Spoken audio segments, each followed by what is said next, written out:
ও মাই god, সাপ বাঘকে মেরে দিয়েছে। এই দেখেন, ও মা, এই যে বাঘ বসে আছে, ওই দেখেন, ও মা গো মা, কি বড় সাপ, অনেক বড় সাপ। এই দেখতেছেন, এইটাকে বলে মনে হয় চুয়ার বাগানে না পাহাড়ে। এই দেখতেছেন কি বড় বাঘ, এবং সাপের মধ্যে লড়াই চলতেছে। বাঘ ওইদিকে যাচ্ছিল শিকার করতে, কিন্তু মাঝপথে সাপ এসে বাধা দিয়েছে। সাপের সাথে এবং বাঘের অসাধারণ লড়াই চলছে। দেখা যাক, ও মাই গড, এইদের বাঘকে একটা সবল দিয়ে দিয়েছে সাপ।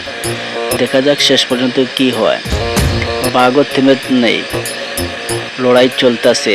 ওর নাম যেভাবে বাঘ, মানে ও হার মানতেছে না। দেখতেছেন সাপের সাথে কি যুদ্ধ করতেছে, হার মানবে না। দেখতেই তখন শেষ পর্যন্ত দেখা যায় কে হারে এবং কে জিতে।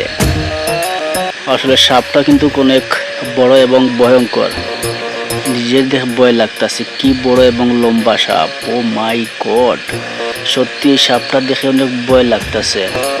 এই দেখতেছেন, ও মা গো মা, বাঘ ও সাপের সাথে কি লড়াই করতেছে। এই দেখেন, বাঘ হার মানতে নেই।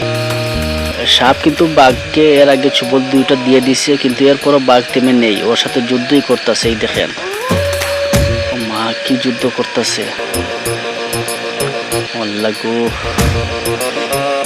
আসলে বাস্তবে যদি এরকম আমরা কারো মুখোমুখি হই, তাহলে কেমন ভয় পেতাম একবার কল্পনা করেন তো। বাপরে বাপ, সাপটা কিন্তু কি লম্বা এবং কি বড়। এই দেখেন, বাঘটা কিন্তু অনেক চেষ্টা করতেছে সাপটাকে মেরে ফেলার জন্য, কিন্তু পারতেছে না। সাপটা কিন্তু অনেক বড়, এর জন্য বাঘটা হার মানবে মনে হয়। আমার কাছে মনে হয় বাঘটি হার মানবে এই সাপের কাছে, কারণ সাপটি অনেক বড় এবং বিষাক্ত সাপ। এই দেখেন কি বড়। এই দেন বাঘের অবস্থা দেখেন কি করতেছে।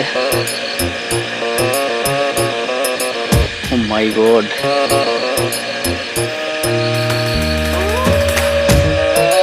বাঘের কিন্তু অনেক সাহসটা বেড়ে গেছে। এখন বোঝা যাচ্ছে যে বাঘের পাওয়ার বেড়ে গেছে, কিন্তু সাপটা একটু নরম হয়ে গেছে। দেখা যাক কি হয়। এই দেখেন, যুদ্ধ চলতেই আছে। মনে হচ্ছে ইরান এবং ইরাকের যুদ্ধ শুরু হয়ে গেছে। এই দেখেন, ও মা গো মা, কি বড় সাপ। আরেকটা চুপল মনে দিয়ে দিছে বাঘকে সাপ। এই দেখেন,